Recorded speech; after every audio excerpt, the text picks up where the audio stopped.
Flexing its military muscles, China shows off its weapons and troops in a parade marking the end of World War II. But Beijing's growing military power has some regional neighbors and Western leaders worried. Overreaction or justified alarm? This is Inside Story.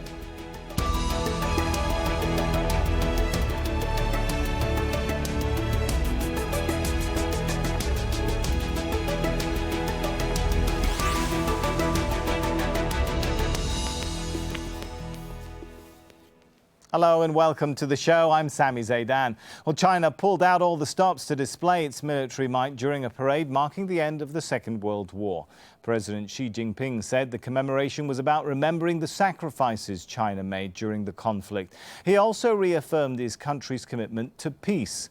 Most Western leaders were a no-show, though, with many concerned about what they considered to be the parade's anti-Japan tone. They're also worried about the message Beijing is sending with the show of strength amid regional tensions.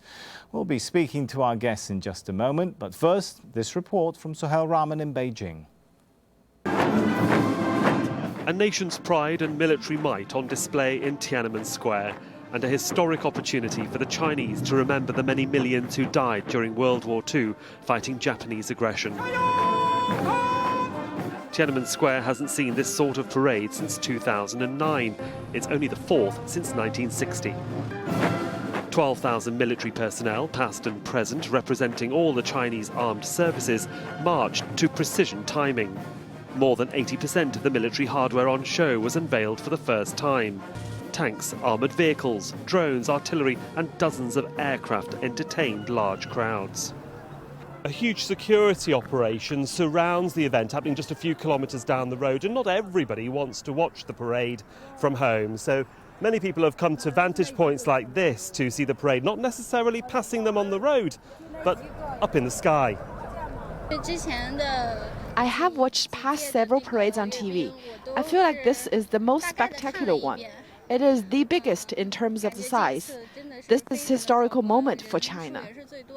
Many waited for a much-anticipated speech from Chinese President Xi Jinping, including specially invited heads of state and delegations from more than 100 countries.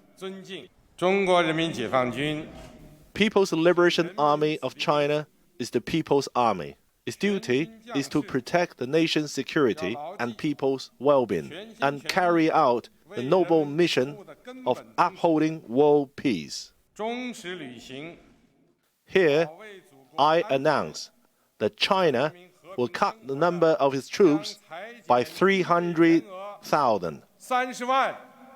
Despite this significant statement, many leaders from Western nations and the Prime Minister of Japan did not attend. They see China flexing its muscle, sending a message that it can and will defend itself and any disputed territory it aims to claim. China was on the winning side during World War II. Military personnel from 10 nations, including several Central Asian republics, Russia and China's closest South Asian partner Pakistan, joined their wartime ally in the parade. A nationalistic display it might have been, but 70 years on, like many other global nations, China needed to remember its fallen heroes and pay tribute to their sacrifice. But there's also a clear message too of China's new military might, a global superpower that never wants to see another world at war again. Sohail Rahman, Inside Story, Beijing.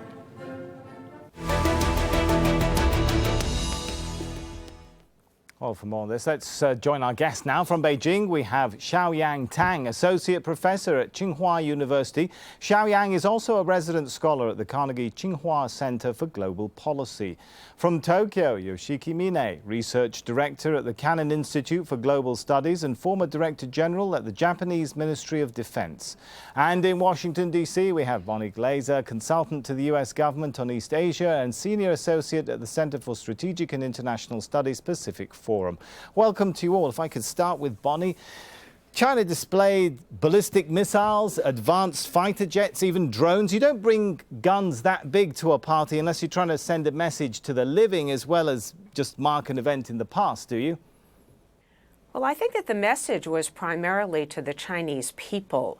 The Chinese Communist Party wants to show the people that military modernization has achieved something and that the party is going to defend the interests of the nation. Chinese President Xi Jinping, when he came to power, put forward a goal of achieving the rejuvenation of the Chinese nation, which he called the Chinese dream. And this is part of the Chinese dream. It's building a military that will have the capability to defend Chinese interests in the future so that China will never have to experience the century of national humiliation that it experienced in the past. So, Bonnie, is there no international message is very here? important. Well, was this only, Bonnie, a domestic consumption message? I mean, they brought the DF-26 ballistic missile, so-called Guam killer ballistic missile, the 21D ballistic missile that's believed to be capable of downing U.S. aircraft carriers. Was there no message to the outside world? Of course, there was a message for the outside world, although I do think that the domestic audience was primary. But the message for the rest of the world is that China has arrived. This was a coming out party for the PLA. The message is in part one of peace, as Xi Jinping said. The Chinese do not want to fight a war, but they are telling the world that they now have the capabilities as well as the determination to defend Chinese interests going forward if those interests are threatened. Let's go to Xiaoyang. How do you see things from Beijing? Is China showing that it has the means to defend its interests, to perhaps exact more influence in the region, some would say even domination? Yes, I think through this parade, actually China has demonstrated clearly its fast development of military power. So 84% of the weapons in the parade are actually quite new. They were demonstrated for the first time. And so this just shows the modernization of the military is picking the pace in China. So this is actually a quite strong signal for the region and also for the world to say that to show the increasing power of the Chinese military. Yoshiki, in Tokyo, does that worry neighboring countries in the neighborhood like Japan when they see the increasing and growing military might of China? Well, of course, the growing might of the Chinese power is a serious matter. I think everybody is very concerned with the development and the fact that the Chinese military might is growing very fast and by big steps. But we also have to pay attention to the ideas of Xi Jinping. I think he has a certain ideas to broaden the perspective of commemoration of victory against Japan to a broader theme, that is the struggle and the fight against fascism. What he wanted to achieve was the first indicated in Moscow last May, and this commemoration in Beijing is a part of the pair commemoration of his ideas. I mean the victories. What I want to say is, let me jump in there, Yoshiki, in the past, if you allow me. You said that many countries are watching what's going on in China with alarm. Why? I mean, isn't it understandable that after a history which involves occupation, suppression at the hands of colonial powers, including Japan, wouldn't China want to build up its military defensives? Yes, I think they are still building their power because they want to demonstrate that they are strong enough to the not only to the people inside China but also to the outside world. And certainly we are watching the signal from which is coming out from the commemoration anniversary activities. Bonnie, China is cutting its troops by 300,000. This is what, the third cut, I think, since the 1980s, and Xi Jinping, saying Beijing's never going to actually seek hegemony in the region. Has China actually done, is there a pattern of behavior to suggest concern? Well, there is a pattern of behavior that suggests that the Chinese may not manage their disputes, particularly territorial disputes that they have with their neighbors, peacefully. We can look at the East China Sea, where China has a dispute with Japan, or the South China Sea, where China has a dispute with the Philippines, Vietnam, Malaysia, and Taiwan and Brunei. And in 2013, we saw that the Chinese unilaterally declared an air defense identification zone. They entered the territorial waters around these disputed islands, which the Japanese call the Senkakus and the Chinese call the Diaoyu, regularly. And in the South China Sea, they have behaved in an intimidating and coercive manner and built up artificial islands, which they are now actually going to enter into the phase of construction and militarization. So, of course, capabilities in themselves are not necessarily a threat. Intentions matter. And China has been somewhat unclear about its intentions, about how it's going to solve these disputes. It insists that it has sovereignty and doesn't allow the other countries to feel secure. And that is really the problem. The United States, of course, has been in the region and its Navy for more than half a century, but there are few countries that feel insecure because of the presence of the presence of U.S. capabilities. And so the onus is really on China as it develops these military capabilities to provide security, to reassure the countries of the region that it will not threaten them. That's a good point. Let's take that point to Beijing. And Xiaoyang, how would you respond to that? That if you look at the actual actions of the Chinese military, particularly the Chinese Navy and how it's conducted itself vis-a-vis disputes in the South China Sea, unilateral actions over islands, that is a worrying pattern for some countries. Yes, I think the disputes over islands in South China Sea and in East China Sea have grown for the last years. It's inevitable, actually, as China's economic and political power grows. There must be some change in the geographics in the region and in the world. When you say change in the geographics, Xiaoyang, when you say change in the geographics, are you really talking about Chinese military domination of the region? Is that China's intention? No, I don't mean that. I mean the change in geopolitics. So, because the U.S. Navy was the dominating power in this Asia-Pacific region, but China actually has some historical problems. For example, the Taiwan problem, and also the South China Sea, and including the Diaoyu Islands. These are all disputes inherited from the history, and there was it's not solved. So therefore, I think China cannot avoid handling and reviewing these problems again. So, and China also in China's growth also will definitely threaten the U.S.'s hegemony in Asia Pacific.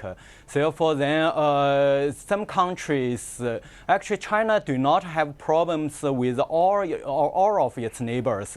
Some neighbors, actually they come to Beijing this time. Okay. Yeah, so it just shows China hold that thought has a selective method. All right, hold that thought if you would, because you made some good points there about U.S. hegemony in the region, some countries wanting China's intervention too. Many people, though, let's review a little bit of history here, because much of this is to do with the end of World War II, and many people think of the Second World War as beginning in 1939 when Nazi Germany invaded Poland. But of course, for China, the conflict began 2 years earlier and carried an enormous human cost. Imperial Japan launched a full-scale and brutal invasion of China in 1937. In the city of Nanking alone, an estimated 300,000 civilians were killed in around 6 weeks. Now, a year later, Japan controlled much of eastern China and looked set to expand. But China's nationalist government refused to surrender. After Japan's bombing of Pearl Harbor, China joined with Western allies in what became a global war. Now, by the time Imperial Japan surrendered in 1945, China had endured 8 years of war and occupation. Around 10 million Chinese civilians were killed, more than any other country in World War II. Bonnie, when you look at sort of the aftermath of this, some would ask the question, there is a lot of unfinished business, there is a lot of unfinished disputes in the region. There is a current order which has been prevailed primarily by Western and US power, but why should Western countries and their allies eternally be the exclusive preeminent powers in Asia? Well, I think that the United States has said repeatedly that it welcomes China's rise, it welcomes China to contribute to addressing challenges, whether they be regional or global. And we can cite many examples, and Chinese President Xi Jinping will be in the United States in just a few weeks to talk to President Obama about managing issues like global warming and the deal that we have struck with Iran and preventing North Korea from further proliferating nuclear weapons. So there's many things that the U.S. and China can do together. I don't think that the United States seeks hegemony. The United States seeks a peaceful order that is based on rules and that is predictable, that is really, I think, drawn up by a number of countries who share these rules and these norms, and China is welcome to contribute to them as well. So I don't see this as a very black and white question, but there are concerns about how China is managing differences with its neighbors. And frankly, China and the United States view Japan very, very differently. Yes, you have very clearly described what Japan did during the war. And there is no reason why we should forget that history. But at the same time, we should remember the peaceful role that Japan has played since the end of the war, the contributions that Japan has made. We should look forward. And I think we should talk more about reconciliation and healing and try to promote more confidence between nations. I don't think that China is right in portraying Japan as a country that is militarizing and poses a threat to the world. And public opinion polls do not support that view of Japan anywhere else in Asia, with the sole exception of South Korea. Militarization in Japan, interesting point. Yoshiki, the Japanese Defense Ministry this year is asking for the biggest ever budget, $42 billion, to buy advanced destroyers and fighters. As much as perhaps the country would like to remain true to its pacifist principles, is it going to end up in a situation where it will have to break out of those principles? Well, we also have to pay attention to the past experience of the Japanese defense capability. That is, for a long time, Japanese defense force could not improve, could not strengthen their power. And that was one important point of the discussion. And many people argued that we should try to improve the capability, even if a little bit, but we couldn't. But recently, it just began a few years ago, only a few years ago, and we are trying to rebalance the capacity, military capacity, so that we can, in case, so that we can respond to the actual fears. When you say respond to, this sounds like getting ready for a potential conflict. Well, this is all not real, but in case it happens, I think our defense capability is based on a certain projection, which which should not take place. But in case it does happen, then we have to respond to any situation. I think this is a scenario, even if it is a very yes. Let's hope it's a scenario that doesn't actually happen and remains unrealistic. Xiao Yang, though, what does China ultimately want? Is it in China's interest to completely overturn the current world order, or simply to seek a bigger say in the current world order? Okay, yeah, I think China has already clearly stated its intention. It's to construct a world order which is consistent with the current one, but with some adjustment. I don't think the U.S. is totally open for such a role. Actually, from the U.S. attitude, why not, Xiao Yang? Forgive me to interrupt, but as we heard from Bonnie, she said the U.S. has extended the opportunity to engage with China, but China is behaving in a way which is very unilateral when it comes to some of the island disputes, turning reefs into airstrips, military bases, unilaterally exercising its control over some of the islands there. No, I don't think China actually also talked to the different South China Sea countries, and also I mean the U.S. The U.S. actually showed some attitude of keeping the current world order, and so China's rise is only welcomed when it stays in the current world order.